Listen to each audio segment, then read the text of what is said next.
Et bienvenue à ce workshop intitulé Dynamique professionnelle et âge de la vie. Donc je me présente, moi je suis Anne-Sophie Briffaut.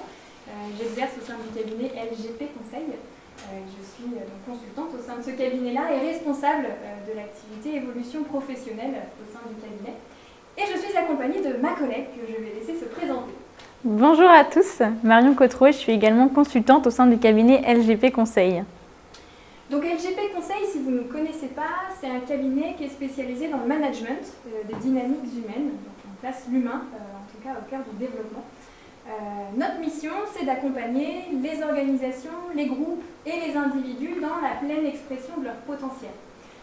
Pour le salon professionnel, on est vraiment là sur la partie accompagnement individuel et donc c'est pour ça qu'on a choisi de vous parler de ce workshop intitulé Dynamique professionnelle et âge de la vie.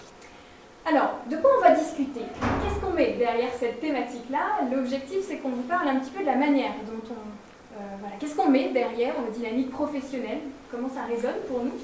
Pourquoi on le relie aux différents âges de la vie? Et puis surtout, comment nos pratiques d'accompagnement, elles ont pu évoluer finalement au regard de ces éléments-là. Je vais laisser Marion démarrer sur finalement qu'est-ce qu'on met derrière la partie dynamique professionnelle.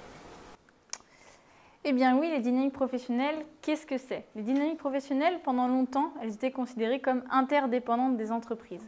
Mais concrètement, qu'est-ce que ça signifie? Ça signifie qu'avant la globalisation et le développement des technologies, on se limitait seulement à trouver un emploi au sein d'une entreprise.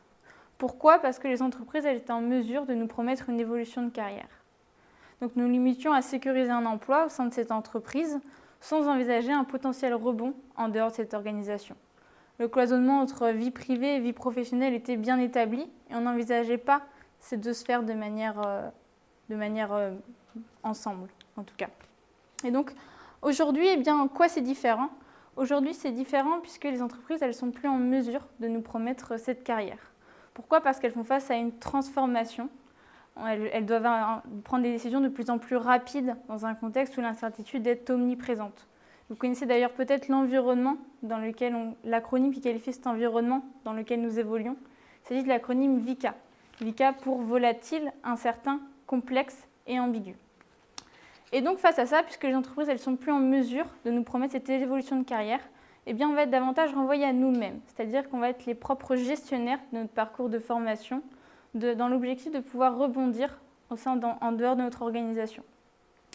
Et donc, on peut dire qu'on sera les propres architectes de notre futur professionnel et donc de façon à pouvoir évoluer en dehors de notre entreprise. Donc ces changements-là, en fait, finalement, quels impacts ils ont? Ils ont un impact sur la dynamique professionnelle en tant que telle. Ça veut dire quoi? Ça veut dire que notre dynamique professionnelle, elle va contribuer à la construction de notre identité. Identité avec un grand. Et la construction de l'identité professionnelle, elle va prendre de plus en plus de part, on va dire, dans notre dynamique globale. C'est-à-dire qu'elle va devenir de plus en plus intime avec la sphère personnelle, on va être beaucoup plus mixte, comme le disait Marion à l'instant. Et donc, si bien que cette mixité-là, elle va justement impacter un certain nombre d'éléments. Et donc, ce qui est important de prendre en considération, ce qui est important de prendre en considération, c'est que ces évolutions-là, pour construire notre identité professionnelle, on va s'appuyer à la fois sur notre sphère privée, mais aussi la manière dont on va évoluer, en tout cas en termes dynamique des âges de la vie. Et c'est ça aussi qui est important, et c'est pour ça qu'on relie la dynamique professionnelle avec les âges de la vie, parce qu'il ne va pas se passer la même chose au fur et à mesure des âges qu'on va traverser, en tout cas dans le parcours professionnel. En fait, notre identité, elle va se construire tout au long de ce parcours professionnel-là. Et donc, nos besoins, nos questionnements, nos projets, ils vont aussi évoluer en fonction de notre sphère privée et également de notre dynamique des âges. Alors peut-être pour que ce soit un petit peu plus lisible pour vous, on va vous proposer un certain nombre de témoignages qu'on a pu avoir, notamment dans des personnes qu'on a accompagnées en bilan de compétences, qui viennent un petit peu expliquer ce qui se passe à ces différents âges de la vie et donc comment ça va impacter quelque part la sphère professionnelle. Je vais laisser Marion commencer avec justement le démarrage de la vie professionnelle. Exactement. Donc quand on démarre notre vie professionnelle à 20 ans, on est souvent avide de découvertes et surinvesti dans notre vie professionnelle. Et puis en parallèle, on fait face à une désillusion. Une désillusion pourquoi? Une désillusion puisque on s'est fait une vision du monde de l'entreprise pendant nos études et puis on est confronté à la réalité du terrain. Et donc, ça va renforcer notre côté intrapreneur sur notre parcours professionnel qu'on va mixer à nos besoins personnels. C'est d'ailleurs ce que nous a partagé Anne, qui avait 24 ans lorsqu'on l'a accompagnée. Anne, elle nous dit, on est des robots à l'école en fait, on ne réfléchit pas, on fait des études, on nous dit qu'il faut en faire un maximum, sauf qu'à la fin, eh bien, qu'est-ce que j'aime? Qu'est-ce que j'ai vraiment envie de faire? Je ne sais pas. Puis on arrive à des postes où on s'ennuie. Donc ça, c'est plutôt pour la première partie de la vie professionnelle, en tout cas, on est face à cette désillusion-là, en tout cas. Et puis un petit peu plus tard, vers la fin de vingtaine, début trentaine, peut-être même jusqu'à 35 ans, il y a un élément important qui va arriver, en tout cas dans notre construction identitaire, c'est pourquoi pas la construction d'une vie de famille. Et donc cette vie de famille-là, elle va forcément venir impacter quelque part notre sphère professionnelle. Et donc ce qu'on va chercher dans la sphère professionnelle, c'est davantage de flexibilité dans notre environnement professionnel, justement pour répondre à ces obligations-là, en tout cas dans notre sphère personnelle. Et donc pour exemple, on a Mathilde, 33 ans, je vous laisserai parcourir son témoignage, en tout cas au regard de son accompagnement qu'on a pu faire avec elle.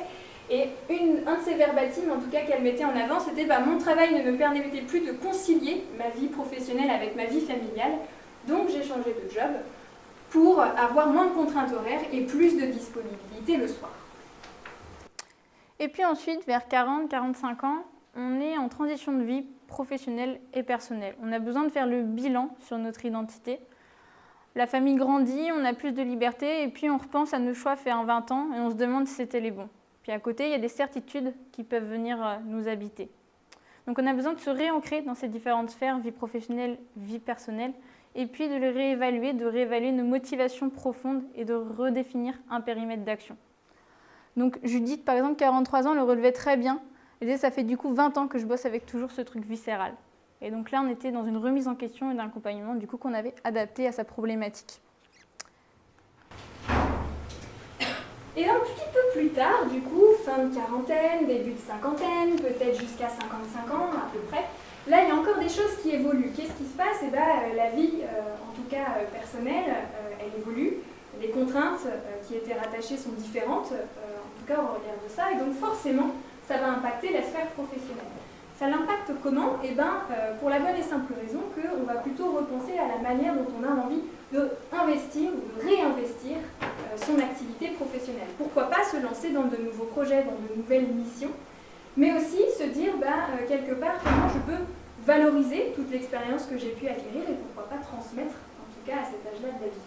Ce que je trouve hyper intéressant, et c'est pour ça qu'on a choisi le témoignage de Thierry avec Marion, parce qu'il nous a fait beaucoup rire quand on l'a eu, et il dit, oui, on va pas s'enterrer à 50 ans, quoi. Et c'est vraiment cette idée-là, c'est-à-dire que, oui, il y a encore plein de belles choses à faire, et surtout la dynamique dans laquelle on est à cet âge-là, c'est aussi de se dire, zut, j'ai envie de réinvestir, en tout cas, mon environnement professionnel, mon activité, et donc vers quoi je vais. Donc voilà, on n'est pas en fin de vie, on est presque au début d'ailleurs d'une autre phase de vie avec des priorités différentes et des impératifs à prendre en compte. Et puis après, vers 60 ans, il y a encore ce sentiment entre la vie privée et la vie professionnelle qui reste prédominante, et le sentiment de parcours professionnel est jalonné entre le sentiment de se maintenir dans une activité et le sentiment de la démobilisation. Et puis en parallèle, on va se familiariser avec le départ en retraite. Donc Thierry, qu'on a accompagné du coup en fin de carrière, nous disait qu'il se posait beaucoup de questions. Il ne savait pas s'il voulait travailler à mi-temps ou bien se réinvestir professionnellement. Pourquoi on vous dit tout ça? Pour la bonne et simple raison qu'il va y avoir en tout cas un changement qui va s'opérer dans la manière d'accompagner individuellement les personnes. Vous l'avez bien compris, entre il y a un certain temps et aujourd'hui, le décloisonnement entre la sphère privée et la sphère professionnelle, et puis le côté mouvant de l'environnement dans lequel on est, ce que vous disiez Marion avec l'acronyme VICA, nécessairement va venir impacter en tout cas cette posture d'accompagnement-là qu'on peut avoir. Du coup, la manière dont nous on a fait évoluer nos pratiques, en tout cas dans l'accompagnement individuel, c'est d'accompagner, d'aider les personnes justement dans la construction de leur identité, mais d'un point de vue global.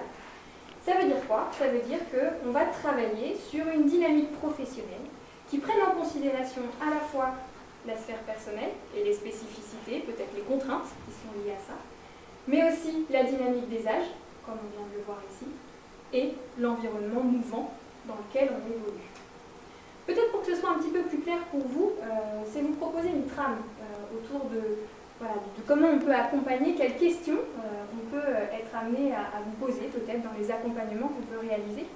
Ce qui est intéressant dans cette trame-là qu'on va pouvoir vous proposer, et du coup vous pourrez vous poser ces questions-là à vous-même, c'est que vous allez voir qu'en fonction de l'âge, la trame ne change pas. Et vous l'avez bien compris, c'est-à-dire que ce n'est pas une question d'âge, mais c'est plutôt une question de contrainte, de spécificité liée à notre sphère personnelle et professionnelle qu'on va faire évoluer. Pour que ce soit un peu plus clair, en tout cas sur cette trame-là, on reprend l'acronyme VICA. Souvenez-vous, volatile, incertain, complexe et ambigu, ce sont les quatre termes. Et donc par rapport à ça, face à un environnement volatile, on va plutôt vous accompagner à identifier votre objectif, c'est-à-dire clarifier votre vision. Apporter de la vision vers où vous avez envie de vous projeter demain. Concrètement, les questions qui peuvent être attachées à ça, c'est vers quoi j'ai envie d'aller, qui j'ai envie d'être demain. Et finalement, c'est composé de quoi ce demain? Dans quelles conditions j'ai envie d'exercer? Qu'est-ce qui me semble important? Quelles sont les spécificités dont j'ai besoin? Ça va être les premiers types de questions, en tout cas, sur lesquelles on va pouvoir creuser. Je vais laisser Marion prendre la suite. Et puis, pour répondre à l'incertitude dans l'environnement dans lequel on évolue, on va devoir identifier nos forces et puis nos axes de développement. Donc pour ça, on peut se poser un certain nombre de questions du type quelles sont mes aptitudes et non pas mes comportements, puisque les comportements renvoient à un environnement professionnel spécifique, tandis que les aptitudes s'en détachent. Et puis quelles sont mes compétences, mes aptitudes, mes capacités, et de quoi ai-je besoin pour m'apporter du confort et pallier cette instabilité. Pour le troisième mot qui est complexe de cet environnement-là, mouvant, la complexité, notre objectif, c'est de vous accompagner sur donner de la clarté. Donner de la clarté sur quoi? Sur justement ce qui vous semble incontournable dans vos différentes sphères, que ce soit la sphère personnelle ou la sphère professionnelle. Et donc justement, c'est vous aider à cartographier, à dessiner quelque part ces différentes sphères professionnelles-là. On peut leur donner des formes, si vous voulez. Et on va surtout s'intéresser à ce qu'il y a dedans. Qu'est-ce que vous y mettez à l'intérieur? Qu'est-ce qui est important pour vous, en tout cas, dans ces différentes sphères-là? Une autre question aussi, c'est de se dire, finalement, qu'est-ce que j'ai envie de conserver, d'abandonner, de faire évoluer dans ces différentes sphères? Quelle articulation j'ai envie d'avoir également entre elles? Et puis enfin, un petit peu l'impact de vos actions. C'est-à-dire, si je mets en place quelque chose, quel impact ça va avoir sur cette sphère professionnelle ou cette sphère personnelle? Et puis, pour dépasser l'ambiguïté de l'environnement, on va établir un plan d'action sur lequel on va pouvoir s'appuyer tout en étant agile. C'est-à-dire qu'on va éviter d'avancer dans un mode d'action séquencé, mais on va plutôt l'aborder par petits bouts pour atteindre nos objectifs. Donc, comment je m'y prends dans ce projet? Comment je m'adapte? Et sous quelle forme? Sous quelle temporalité? C'est-à-dire qu'est-ce que je mets derrière court terme, moyen, long terme? On pourra revoir ce que vous mettez derrière ces notions. Donc voilà nos premières pistes de réflexion sur cet environnement qu'on qualifie VICA. Et donc pour conclure par rapport à tout ce qu'on vous a dit avec Anne-Sophie, vous avez pu voir que la relation qu'on a avec le travail aujourd'hui est beaucoup plus complexe et différente qu'auparavant. La sphère privée et la sphère professionnelle sont interconnectées, le travail peut même s'inviter chez soi. On a pu le voir pendant la pandémie avec le télétravail par exemple, peut-être que beaucoup d'entre vous ont été confrontés à ce nouveau mode de travail. Et puis, on est jalonné, on jongle entre ces différentes sphères au cours d'une même journée. Peut-être que ça vous parle si je vous dis qu'on partage un dîner en famille en semaine et puis le soir, on va se remettre à travailler. Et donc, face à ces évolutions, qu'est-ce que je fais? On va vous accompagner pour prendre de la hauteur. Et puis, on va voir avec vous quelle place vous voulez donner à ces différentes sphères dans le but de garder le bon cap dans la construction de votre identité professionnelle. Donc c'est ce que l'on propose chez LGP. On propose des accompagnements pour mettre à plat, éclairer, questionner et puis vous aider dans la construction de votre dynamique professionnelle.